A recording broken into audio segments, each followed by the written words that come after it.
नमस्कार दोस्तों, स्वागत है आपका हमारे YouTube channel engineer Gopal Patel पर। फ्रेंड्स, आज हम लोग NFC के वर्क असिस्टेंट एंड कैटेगरी 2 के लिए साइंस का सेट 2 देखेंगे। इससे पहले हम लोगों ने साइंस का सेट 1 और जनरल अवेयरनेस का सेट 1 और मैथमेटिक्स का सेट 1 भी किया है। ठीक है, तो आइए बिना देर के हम लोग पहला क्वेश्चन देखते हैं साइंस सेट 2 का। Which gas emitted by power station causes acid rain. विद्युत केंद्रों से उत्सर्जित कौन सी गैस अम्लीय वर्षा का कारण बनती है? तो इसका सही आंसर है सल्फर डाइऑक्साइड। और एक और ऑप्शन में रहता है आपको नाइट्रोजन डाइऑक्साइड। ठीक है, NO2, SO2 एंड NO2 अम्लीय वर्षा का कारण बनता है। नेक्स्ट क्वेश्चन देखते हैं, question number 2। A bullet is fired vertically upwards with a velocity of 196 metre प्रति second. What is the maximum height reached by the bullet? Assuming small g का मान दिया हुआ है 9.8 मीटर प्रति सेकेंड स्क्वायर। एक गोली 196 मीटर प्रति सेकेंड के वेग से सीधे ऊपर की ओर दागा जाता है। बंदूक की गोली कितनी अधिकतम ऊंचाई तक पहुंचेगी? तो इस तरह का क्वेश्चन मैंने आप लोगों को कराया और इसका एक फार्मूला भी बताया था। एच मैक्स और आपका क्या होता है फार्मूला? एच मैक्स और आप लोग का फार्मूला होता है U² बटा में 2G। तो यू का मान कितना है? प्रारंभिक वेग 196 मीटर प्रति सेकेंड। तो U² क्या हो गया? 196 गुना 196 और बटा में 2 गुना G का मान कितना दिया हुआ है? 9.8 मीटर। अब यहाँ से हम लोग डिवाइड करेंगे तो 98 दूनी 196 और ये हमारा यहाँ पर दशमलव तो एक जीरो ऊपर चला जाएगा और उसी तरह से फिर 2 दहाइयों 20, तो 2 से 20 कट गया 10 मनाती में, तो 196 गुना 10 कितना हो गया? 1960। तो मैक्सिमम हाइट कितना जाएगा? 1960 मीटर। नेक्स्ट क्वेश्चन देखते हैं, क्वेश्चन नंबर 3। पानी का घनत्व अधिकतम होगा यदि उसका ताप कितना हो? ठीक है, यानी maximum density of water at which temperature. तो यह होता है 4 डिग्री सेल्सियस पर। वहीं अगर आपको देता है कि न्यूनतम आयतन यानी मिनिमम वॉल्यूम का होगा वाटर का, तो यह होगा 4 डिग्री सेल्सियस पर। नेक्स्ट क्वेश्चन देखते हैं, question number 4। Heat is closely related with. ऊष्मा लगभग डैश से संबंधित है। तो ऊष्मा क्लोजली रिलेटेड है टेम्परेचर से, और टेम्परेचर का एस यूनिट क्या होता है? तो टेम्परेचर का एस यूनिट होता है केल्विन, आप लोग को पता होगा। और ऊर्जा का एस यूनिट क्या होता है? ऊर्जा का एस यूनिट होता है जूल। और 1 जूल बराबर क्या होता है? 1 जूल बराबर होता है 10 के पावर 7 अर्ग। नेक्स्ट क्वेश्चन देखते हैं, क्वेश्चन नंबर 5। AB एक क्रॉस प्रतिरोध, यानी आप लोग को देखिए यहाँ डायग्राम दिया हुआ है और आप लोग को इसका R इक्विवेलेंट यानी इक्विवेलेंट रेजिस्टेंस निकालना है। तो देखिए यहाँ पर आप लोग पहले सबसे पहले यहाँ से हम लोग इसको सोल्यूशन करेंगे। तो यहाँ से 10 ओम और ये 10 ओम हमारा पैरेलल में है, तो 10 ओम और 10 ओम पैरेलल में है, तो उसका क्या हो जाएगा? तो वह डायरेक्ट आधा हो जाएगा। आप लोग को पता होगा कि R इक्विवेलेंट हम लोग निकालते हैं तो 1/R1 प्लस 1/R2 होता है। तो हमारा क्या दिया हुआ है? R1 10 है, 1/10 प्लस 1/10। यहाँ से आप लोग इसको एलसीएम लीजिएगा तो आपका एलसीएम 10 आएगा और ऊपर क्या हो गया? 1 + 1 2/10 हो गया। तो हमारा R इक्विवेलेंट क्या हो जाएगा? तो R इक्विवेलेंट हमारा हो गया 5। तो यहाँ ये दोनों का हमारा R इक्विवेलेंट 5 हो गया। तो ये देखिए एक और हमारा 10 ओम का रेजिस्टेंस है और ये जो हमारा नया बना 5 ओम का रेजिस्टेंस, ये दोनों फिर से पैरेलल में है। तो डायरेक्ट R इक्विवेलेंट का मैंने आप लोगों को फार्मूला भी बताया। डायरेक्ट R इक्विवेलेंट का फार्मूला क्या होता है? R1 गुना R2 बटा में R2 प्लस R1। ठीक है, तो यह जो हमारा ये 10 ओम है जिसको हम R3 ले लेते हैं, और ये जो हमारा R इक्विवेलेंट आया है 5 ओम, यहाँ से हम लोग न्यू इक्विवेलेंट निकालेंगे। तो ये हो गया R3 गुना R5 ओम हमारा आया और बटा में क्या कर देंगे? R3 + 5। तो R3 कितना है हमारा? R3 है 10 ओम, 10 गुना 5 और बटा में 10 + 5 कितना हो गया? 15। तो 50/15। तो इसको हम लोग डिवाइड करेंगे तो कितना आ जाएगा? 3.3। तो इसका सही आंसर हो गया ऑप्शन सी। हमारा R इक्विवेलेंट फाइनलाइज आ गया 3.3 ओम। नेक्स्ट क्वेश्चन देखते हैं, question number 6। Radio active exposure on human body is measured in. मनुष्य के शरीर पर रेडियो एक्टिव प्रभाव को नापा जाता है किसमें? तो यह रोंटगेन में मापा जाता है। और रोंटगेन पता होगा आप लोगों को, यह एक वैज्ञानिक रह चुके हैं और इन्होंने ही एक्स किरण की खोज की थी। एक्स किरण की खोज किसने की थी? तो रोंटगेन ने। और इस एक्स किरण की खोज के लिए इन्हें 1901 ईस्वी में नोबेल पुरस्कार दिया गया था। और आप लोगों को पता होगा नोबेल पुरस्कार की शुरुआत कब हुई थी? तो नोबेल पुरस्कार की शुरुआत हुई थी 1901 ईस्वी से ही। और यह किसके नाम पर शुरू हुआ था? तो ये हुआ था स्वीडन के एक वैज्ञानिक थे अल्फ्रेड नोबेल, और उन्हीं के नाम पर शुरू हुआ था नोबेल पुरस्कार। और अल्फ्रेड नोबेल ने 1867 ईस्वी में डायनामाइट का आविष्कार किया था। आप लोग को पता होगा डायनामाइट क्या है? तो डायनामाइट एक विस्फोटक पदार्थ है। नेक्स्ट क्वेश्चन देखते हैं, question number 7। During a storm roofs of house में बी ब्लोन ऑफ बिकॉज। आंधी के दौरान छप्पर उड़ जाते हैं। तो यह उड़ जाता है क्यों? यह उड़ जाता है निम्न दाब उत्पन्न होने के कारण। क्योंकि आप लोगों को पता होगा आंधी के दौरान बहुत तेज़ हवा चलती है, तो जो नीचे का दाब होता है छप्पर के नीचे का दाब वह बहुत ही कम हो जाता है, इसलिए छप्पर उड़ जाता है। और यह बर्नौली प्रमेय पर भी काम करता है, अब मैंने आप लोगों को बताया है। नेक्स्ट क्वेश्चन देखते हैं, क्वेश्चन नंबर 8। क्वेश्चन नंबर 8 क्या है? Venturi meter a device used for measuring discharge liquids through a pipe is based on. Pipe से द्रवों का प्रवाह नापने के लिए यंत्र वेंचुरी मीटर किस पर आधारित है? तो वेंचुरी मीटर भी आप लोगों का बर्नौली प्रमेय पर काम करता है। और वीडियो पूरा देखिए फ्रेंड्स, आप लोग वीडियो अच्छा लगे तो वीडियो को लाइक करें और अपने दोस्तों में जितना हो सके शेयर करें। नेक्स्ट क्वेश्चन देखते हैं, heat energy from sun reach to earth by. सूर्य से पृथ्वी तक ऊष्मा पहुंचती है कैसे? तो यह केवल रेडिएशन के माध्यम यानी केवल विकिरण माध्यम द्वारा पहुंचता है। और सूर्य का प्रकाश पृथ्वी तक कितना देर में पहुंचता है? तो सूर्य का प्रकाश पृथ्वी तक 500 सेकेंड या फिर 8 मिनट 20 सेकेंड। और सूर्य किससे बना है? यानी सूर्य में किस तरह का नाभिकीय प्रक्रिया हो रहा है? तो सूर्य में नाभिकीय संलयन प्रक्रिया चल रहा है। आप लोग को पता होगा, क्योंकि सूर्य का जो भाग है 100%, जिसमें आप लोगों का 71% हाइड्रोजन है और अप्रॉक्स 26% हीलियम है, और बाकी जो एक्स्ट्रा है वो और सब पदार्थों से मिलकर बना है सूर्य। नेक्स्ट क्वेश्चन देखते हैं,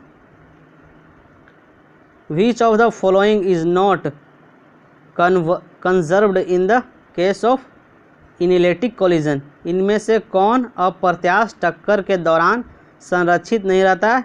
तो यह हो जाता है काइनेटिक एनर्जी, यानी गतिज ऊर्जा अप्रत्याश टक्कर के कारण संरक्षित नहीं रहता है। तो हमारा अप्रत्याश टक्कर के दौरान क्या संरक्षित रहता है? तो हमारा रहता है संवेग। और संवेग का एस यूनिट क्या है? संवेग का एस यूनिट होता है किलोग्राम मीटर प्रति सेकेंड।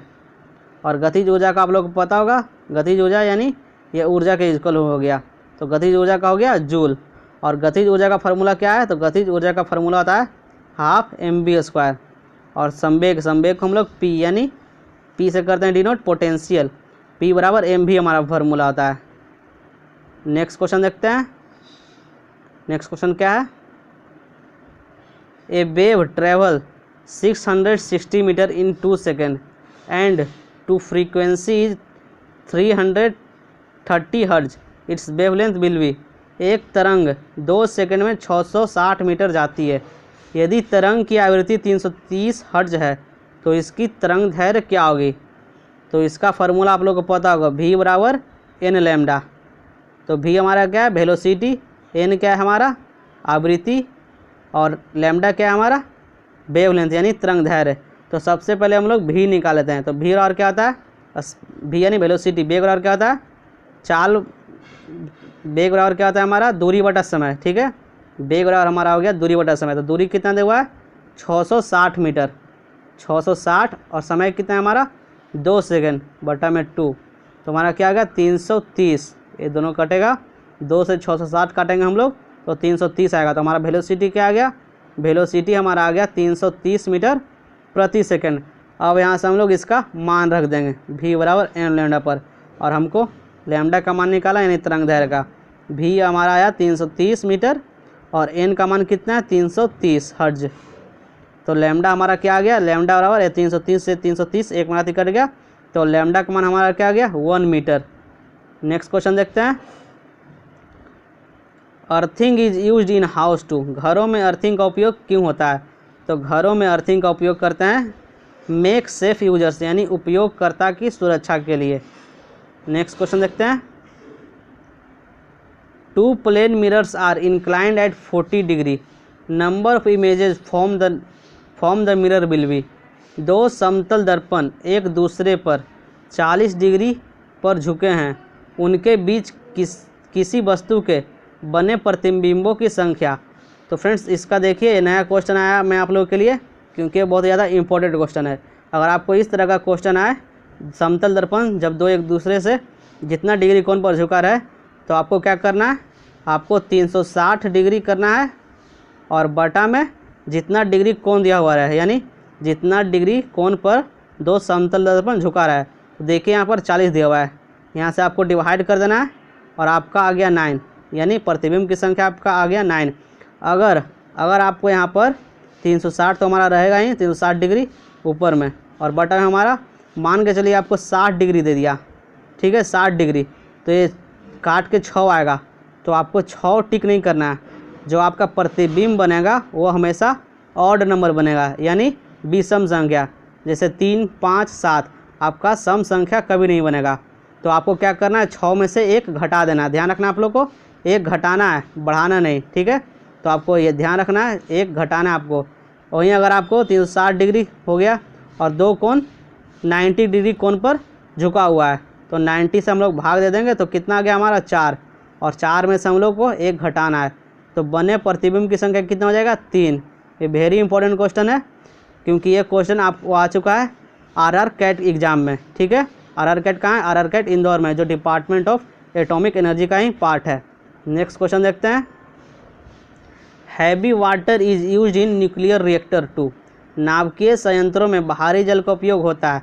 तो नाभिकीय संयंत्र में बाहरी जल का उपयोग क्यों होता है, इसलिए न्यूट्रॉन की गति कम करने के लिए, to decrease speed of neutrons, ठीक है। भारी जल का उपयोग न्यूट्रॉन की गति कम करने के लिए। और भारी जल का सूत्र क्या होता है, तो भारी जल का सूत्र होता है D2O, और इसका एटॉमिक वेट क्या होगा, इसका एटॉमिक वेट हो गया 20। और आपको पता होगा ड्यूटेरियम जो कि हाइड्रोजन का एक समस्थानिक है।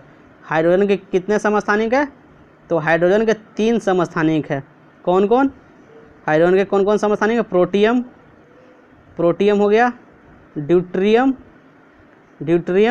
और ट्राइट्रियम, ठीक है।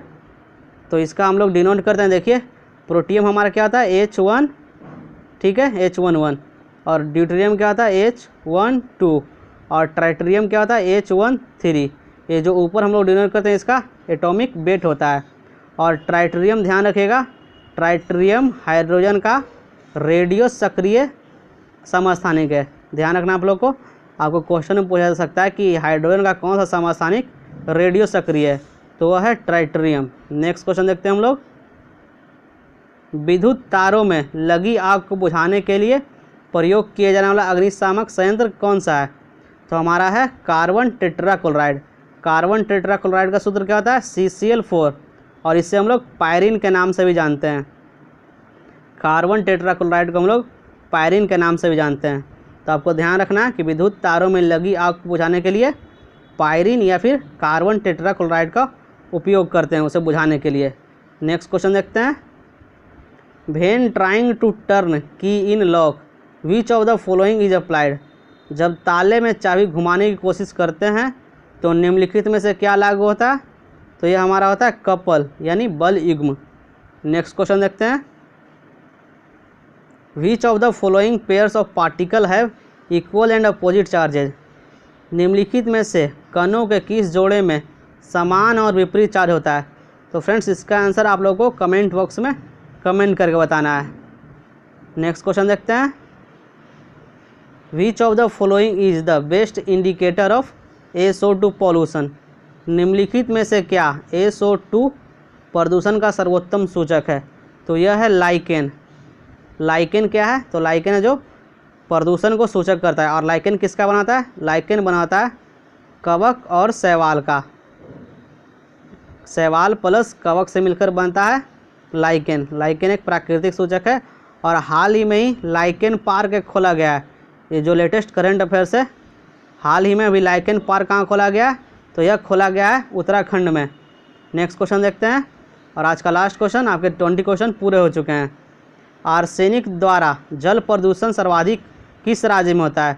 तो इसका भी आंसर आप लोगों को कमेंट बॉक्स में कमेंट कर बताना है कि आर्सेनिक द्वारा जल प्रदूषण सर्वाधिक किस राज्य में होता है। इसका भी आंसर आप लोगों को कमेंट बॉक्स में कमेंट करके बताना है। तो आप लोगों को वीडियो अच्छा लगा तो वीडियो को लाइक करें और अपने दोस्तों में जितना हो सके शेयर करें। अगर आप लोग चैनल पर नए हैं तो चैनल को ज़रूर सब्सक्राइब करें और प्रेस कर ले बेल आइकन को, जिससे आगे आने वाले लेटेस्ट वीडियोज़ के बारे में जानकारी मिलती रहेगी। और आप लोगों ने प्रीवियस ईयर वीडियो नहीं देखा है, क्योंकि मैंने जो कराया NSC के वर्क स्टेशन का प्रीवियस ईयर क्वेश्चन कराया है। अगर आप लोगों ने वह नहीं देखा तो उसका लिंक मैं डिस्क्रिप्शन में दे दिया हूँ, आप लोग वहाँ से जाकर देख सकते हैं। और इसका PDF मैं आपको टेलीग्राम चैनल पर अपलोड कर दूँगा। अगर आप लोग टेलीग्राम चैनल से भी नहीं जुड़े हैं तो उसका भी लिंक डिस्क्रिप्शन में दिया गया है, आप लोग वहाँ से जाकर ज्वाइन कर सकते हैं। मिलते हैं नेक्स्ट वीडियो में। Thank you friends.